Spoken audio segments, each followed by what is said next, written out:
Section 17 of Four Science Fiction Novellas. Four Science Fiction Novellas by Harl Vincent. Wanderer of Infinity, Part 1. Lenville. Bert Redmond had never heard of the place until he received Joan's letter. But here it was, a tiny, straggling village cuddled amongst the Ramapo Hills of lower New York State, only a few miles from Tuxedo. There was a prim, white-painted church, a general store with the inevitable gasoline pump at the curb, and a dozen or so of weather-beaten frame houses. That was all. It was a typical, dusty crossroads hamlet of the vintage of 30 years before, utterly isolated and apart from the rushing life of the broad concrete highway so short a distance away. Bert stopped his ancient and battered flivver at the corner where a group of overalled loungers was gathered. Its asthmatic motor died with a despairing cough as he cut the ignition. "Anyone tell me where to find the Carmody place?" he sang out. No one answered, and for a moment there was no movement amongst his listeners.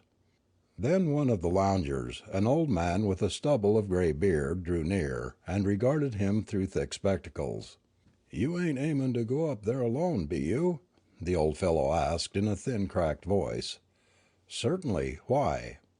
Bert caught a peculiar gleam in the watery old eyes that were enlarged so enormously by the thick lenses.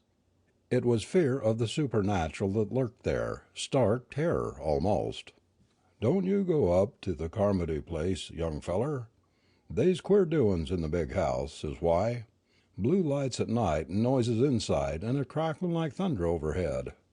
"Ah, shet up, Gramp." Another of the idlers, a youngster with chubby features and downy of lip and chin, sauntered over from the group, interrupting the old man's discourse. "Don't listen to him," he said to Bert. "He's cracked a mite, been seeing things. The big house is up yonder on the hill. See, with the red chimbly showin' through the trees? They's a windin' road down there a piece." Bert followed the pointing finger with sudden anxious gaze. It was not an inviting spot, that tangle of second-growth timber and underbrush that hid the big house on the lonely hillside. It might conceal almost anything. And Joan Parker was there. The one called Gramp was screeching invectives at the grinning bystanders. "You passage young gidgets," he stormed. "I seen it, I tell you, and I heard things too. The devil hisself is up there, and his imps. We oughtn't let this feller go." Bert waited to hear no more. Unreasoning fear came to him that something was very much amiss up there at the big house, and he started the flivver with a thunderous barrage of its exhaust. The words of Joan's note were vivid in his mind. "Come to me, Bert, at the Carmody place in Lenville. Believe me, I need you." Only that, but it had been sufficient to bring the young Redmond across 3 states to this measly town that wasn't even on the road maps. Bert yanked the bouncing car into the winding road that led up the hill, and thought grimly of the quarrel with Joan 2 years before. He had told her then, arrogantly, that she'd need him some day. But now that his words had proved true, the fact brought him no consolation nor the slightest elation. Joan was there in this lonely spot, and she did need him.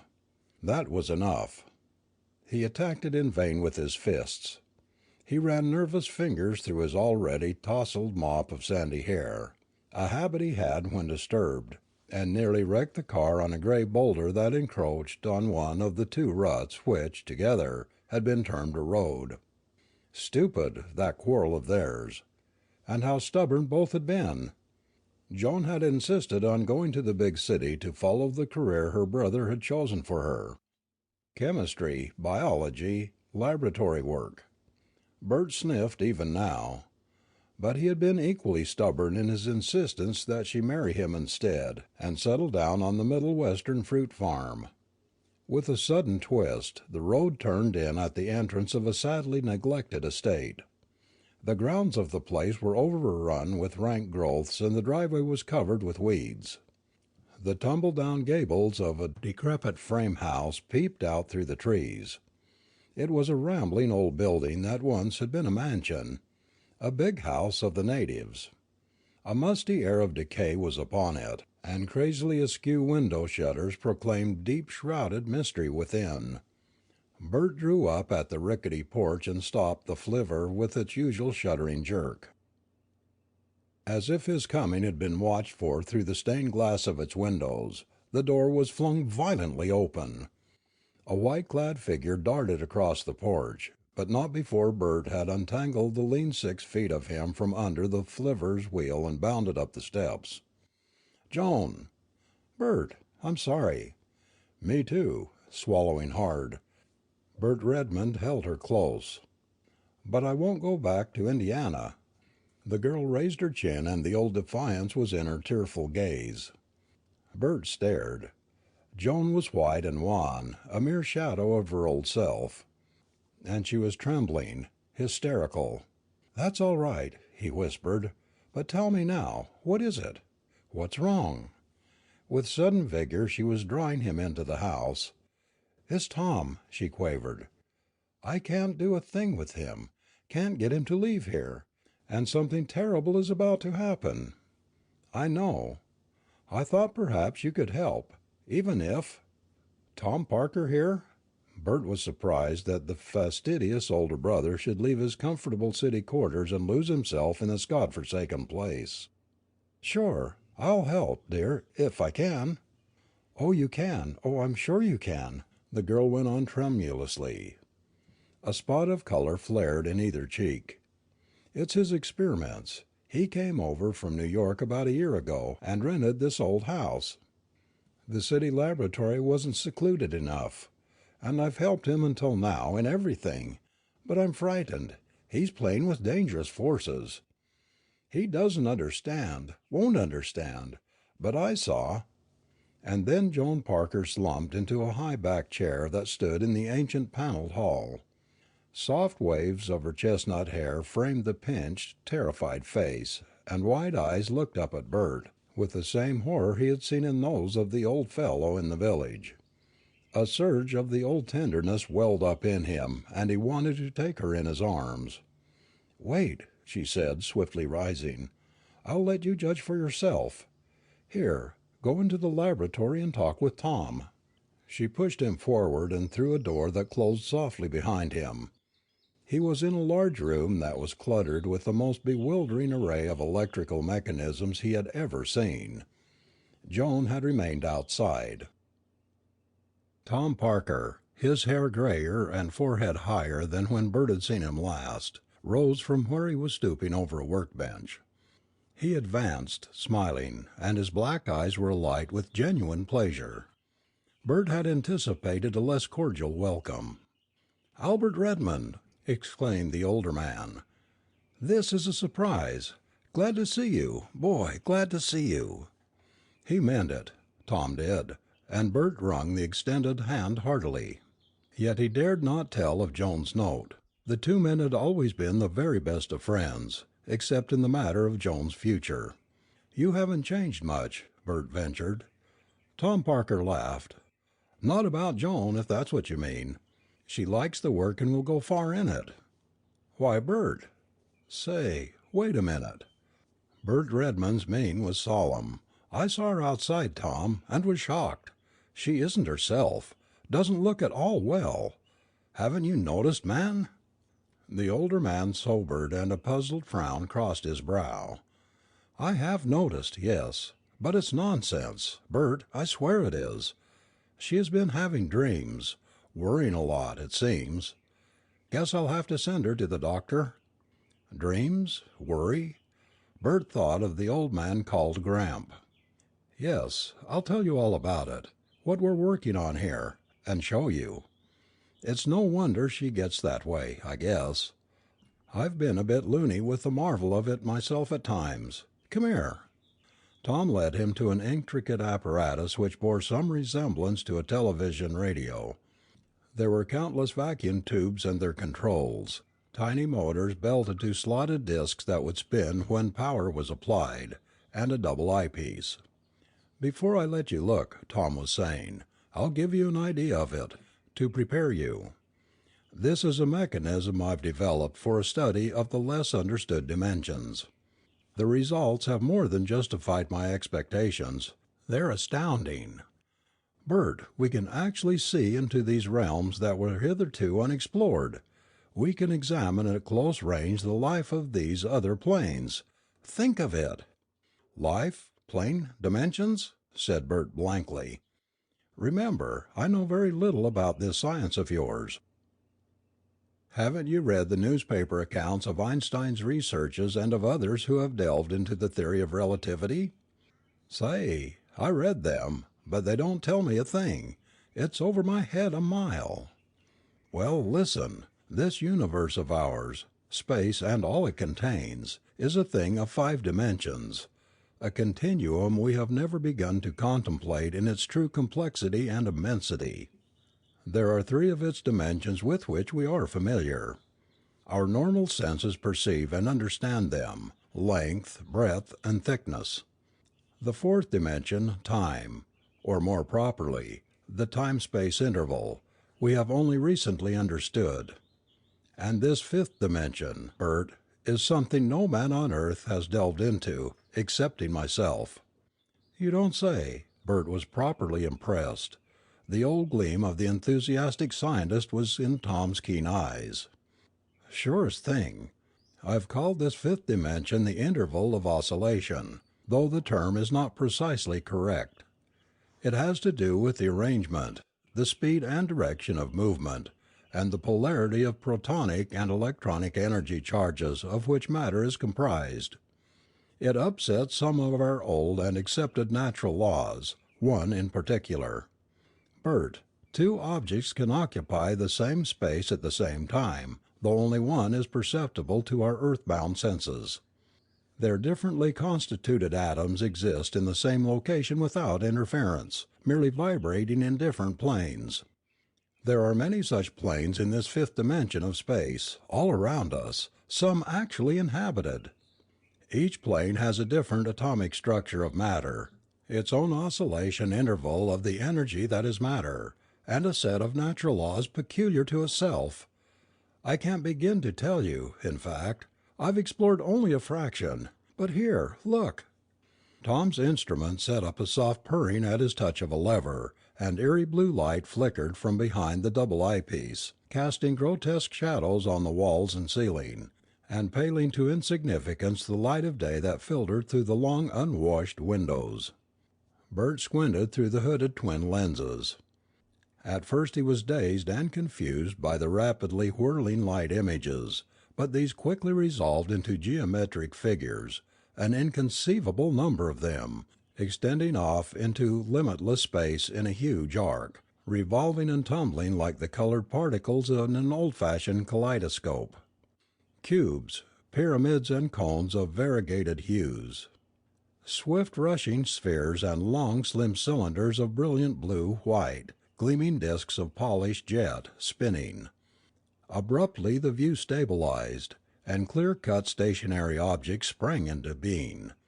An unbroken vista of seamed chalky cliffs beside an inky sea whose waters rose and fell rhythmically, yet did not break against the towering palisade. Waveless, glass-smooth, these waters. A huge, blood-reddened sun hanging low in a leaden though cloudless sky, reflecting scintillating flecks of gold and purple brilliance from the ocean's black surface. At first there was no sign of life to be seen. Then a mound was rising up from the sea near the cliff, a huge tortoise-like shape that stretched forth several flat members which adhered to the vertical white wall as if held by suction discs. Ponderously the thing turned over and headed up from the inky depths, spewing out from its concave underside an army of funny brown bipeds. Creatures bloated with torsos in which head and body merged so closely as to be indistinguishable one from the other, balanced precariously on 2 spindly legs, and with long thin arm-like tentacles, waving and coiling. Spider-like beings ran out over the smooth dark surface of the sea as if it were solid ground. "Jupiter!" Bert looked up from the eyepiece, blinking into the triumphant grinning face of Tom Parker. "You mean to tell me these creatures are real?" he demanded. "Living here, all around us, in another plane where we can't see them without this machine of yours." "Surest thing, and this is but one of many such planes." "They can't get through to our plane?" "Lord, no, man. How could they?" A sharp crackling peal of thunder rang out overhead, and Tom Parker went suddenly white. Outside the sky was cloudless. "And that what's that?" Bert remembered the warning of the old man of the village, and Joan's obvious fear. It's only a physical manifestation of the forces I use in obtaining visual connection, one of the things that worries Joan. Yet I can't find any cause for alarm." The scientist's voice droned on endlessly, technically. But Bert knew there was something. Tom didn't understand. Something he was trying desperately to explain to himself. Thunder rumbled once more, and Bert returned his eyes to the instrument.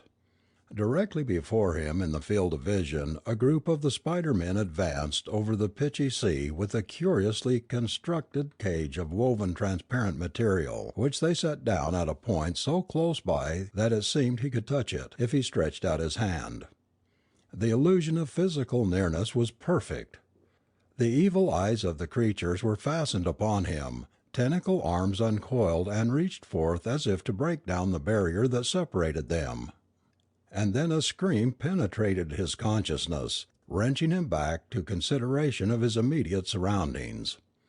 The laboratory door burst open, and Joan, pale and disheveled, dashed into the room. Tom shouted, running forward to intercept her, and Bert saw what he had not seen before, a 10-foot circle of blue-white metal set in the floor and illuminated by a shaft of light from a reflector on the ceiling above Tom's machine. "Joan, the force area!" Tom was yelling. "Keep away!" Tom had reached the distraught girl and was struggling with her over on the far side of the disk. There came a throbbing of the very air surrounding them, and Bert saw Tom and Joan on the other side of the force area, their white faces indistinct and wavering, as if blurred by heat waves rising between them. The rumblings and crackings overhead increased in intensity until the old house swayed and creaked with the concussions.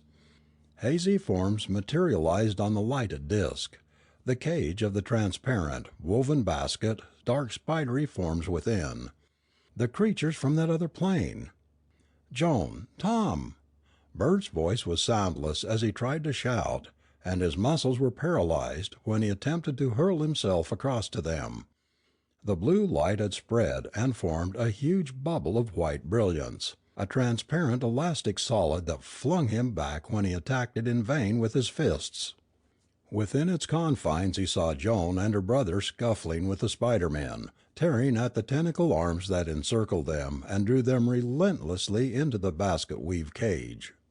There was a tremendous thump and the warping of the very universe about them all. Bert Redmond, his body racked by unsupportable tortures, was hurled into the black abyss of infinity.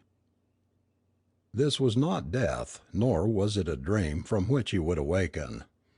After that moment of mental agony and ghastly physical pain, after a dizzying rush through inking nothingness, Bert knew suddenly that he was very much alive. If he had lost consciousness at all, it had been for no great length of time. And yet there was this sense of strangeness in his surroundings, a feeling that he had been transported over some nameless gulf of space. He had dropped to his knees, but with the swift return of normal faculties he jumped to his feet. A tall stranger confronted him, a half-nude giant with bronze skin and of solemn visage. The stalwart build of him and the smooth contours of cheek and jaw proclaimed him a man not yet past middle age, but his uncropped hair was white as the driven snow. They stood in a spherical chamber of silvery metal, Bert and this giant, and the gentle vibration of delicately balanced machinery made itself felt in the structure. Of Joan and Tom there was no sign. "Where am I?" Bert demanded, "and where are my friends? Why am I with you, without them?" Compassion was in the tall stranger's gaze, and something more. The pain of a great sorrow filled the brown eyes that looked down at Bert, and resignation to a fate that was shrouded in ineffable mystery. "Trust me," he said in a mellow, slurring voice. "Where you are you shall soon learn. You are safe, and your friends will be located." "Will be located? Don't you know where they are?" Bert laid hands on the big man's wrists and shook him impatiently. The stranger was too calm and unmoved in the face of this tremendous thing which had come to pass. "I know where they have been taken, yes, but there is no need of haste out here in infradimensional space, for time stands still. We will find it a simple matter to reach the plane of their captors, the Bardaks, within a few seconds after your friends arrive there. My plane segregator, this sphere, will accomplish this in due season." Strangely, Bert believed him. This talk of dimensions and planes and of the halting of time was incomprehensible, but somehow there was communicated to his own restless nature something of the placid serenity of the white-haired stranger. He regarded the man more closely, saw there was an alien look about him that marked him as different and apart from the men of Earth. His sole garment was a wide-breeched cloud of silvery stuff that glinted with changing colors, hues foreign to nature on Earth. He was a superhuman perfection of muscular development, and there was an indescribable mingling of gentleness and sternness in his demeanor. With a start, Bert noted that his fingers were webbed, as were his toes. "Say," Bert exclaimed, "who are you, anyway?" The stranger permitted himself the merest ghost of a smile. "You may call me Wanderer," he said. "I am the Wanderer of Infinity." "Infinity? You are not of my world?" "But no." "You speak my language." "It is one of many with which I am familiar." I don't understand." Bert Redmond was like a man in a trance, completely under the spell of his amazing host's personality. "It is given to few men to understand." The wanderer fell silent, his arms folded across his broad chest, and his great shoulders bowed as under the weight of centuries of mankind's cares. "Yet I would have you understand, O man called Bert, for the tale is a strange one and is heavy upon me." It was uncanny that this wanderer should address him by name. Bert thrilled to a new sense of awe. "But," he objected, "my friends are in the hands of the Spider-Men. You said we'd go to them. Good Lord, man, I've got to do it." "You forget that time means nothing here. We will go to them in precise synchronism with the proper time as existent in that plane." The wanderer's intense gaze held Bert speechless, hypnotized. A swift dimming of the sphere's diffused illumination came immediately, and the darkness swept down like a blanket, thick and stifling. This was no ordinary darkness, but the utter absence of light, the total obscurity of Erebus. And the hidden motors throbbed with sudden new vigor. "Behold!" At the wanderer's exclamation the enclosing sphere became transparent, and they were in the midst of a dizzying maelstrom of flashing color. Brilliant geometric shapes there were, whirling off into the vastness of space, as Bert had seen them in Tom Parker's instrument. A gigantic arc of rushing light forms spanning the black gulf of an unknown cosmos. And in the foreground directly under the sphere was a blue-white disk, horizontally fixed, a substantial and familiar object, with hazy surroundings likewise familiar. "Isn't that the metal platform in my friend's laboratory?" asked Bert, marveling. "It is indeed." The mellow voice of the wanderer was grave, and he laid a hand on Bert's arm. "And for so long as it exists, it constitutes a serious menace to your civilization. It is a gateway to your world, a means of contact with your plane of existence for those many vicious hordes that dwell in other planes of the fifth dimension. Without it, the Bardaks had not been able to enter and effect the kidnapping of your friends." "Oh, I tried so hard to warn them, Parker and the girl, but could not do it in time." A measure of understanding came to Bert Redmond. This was the thing Joan had feared and which Tom Parker had neglected to consider. The forces which enabled the scientists to see into the mysterious planes of this uncharted realm were likewise capable of providing physical contact between the planes, or actual travel from one to the other. Tom had not learned how to use the forces in this manner, but the Bardaks had. "We travel now along a different set of coordinates, those of space-time," said the Wanderer. "We go into the past, through eons of time as it is counted in your world." "Into the past?" Bert repeated. He stared foolishly at his host, whose eyes glittered strangely in the flickering light. "Yes, we go to my home, to what was my home." "To your home? Why?" Bert shrank before the awful contorted face of the Wanderer. A spasm of ferocity had crossed it on his last words. Some fearful secret must be gnawing at the big man's vitals. "Again you must trust me. To understand, it is necessary that you see."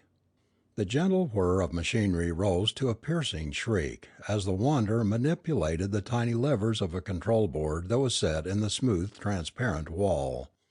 And the rushing light forms outside became a blur at first, then a solid stream of cold liquid fire, into which they plunged at breakneck speed. There was no perceptible motion of the sphere, however. It was the only object that seemed substantial and fixed in an intangible and madly gyrating universe. Its curved wall, though transparent, was solid, comforting to the touch. Standing by his instrument board, the Wanderer was engrossed in a tabulation of mathematical data he was apparently using in setting the many control knobs before him, plotting their course through infinity. His placid serenity of countenance had returned, but there was a new eagerness in his intense gaze, and his strong fingers trembled while he manipulated the tiny levers and dials. Outside the apparently motionless sphere, a never-ending riot of color surged swiftly and silently by, now swirling violently in great sweeping arcs of blinding magnificence, now changing character and driving down from dizzying heights as a dim-lit column of gray that might have been a blast of steam from some huge inverted geyser of the cosmos. Always there were the intermittent black bands that flashed swiftly across the brightness, momentarily darkening the sphere and then passing on into the limbo of this strange realm between planes. Abruptly then, like the turning of a page in some gigantic book, the swift-moving phantasmagoria swung back into the blackness of the infinite and was gone. Before them stretched a landscape of rolling hills and fertile valleys. Overhead, the skies were a deep blue, almost violet, and twin suns shone down on the scene. The sphere drifted along a few hundred feet from the surface. "Eutraria," the Wanderer breathed reverently. His white head was bowed and his great hands clutched the small rail of the control board. In a daze of conflicting emotions, Bert watched as this land of peace and plenty slipped past beneath them. This, he knew, had been the home of the Wanderer. In what past age or how at a great distance it was from his own world, he could only imagine. But that the big man who called himself Wanderer loved this country there was not the slightest doubt. It was a fetish with him, a past he was in duty bound to revisit time and again, and to mourn over. Smooth broad lakes there were, and glistening streams that ran their winding courses through well-kept and productive farmlands, and scattered communities with orderly streets and spacious parks. Roads, stretching endless ribbons of wide metallic surface across the countryside. Long two-wheeled vehicles skimming over the roads with speeds so great the eye could scarcely follow them. Flapping winged ships of the air, flying high and low in all directions.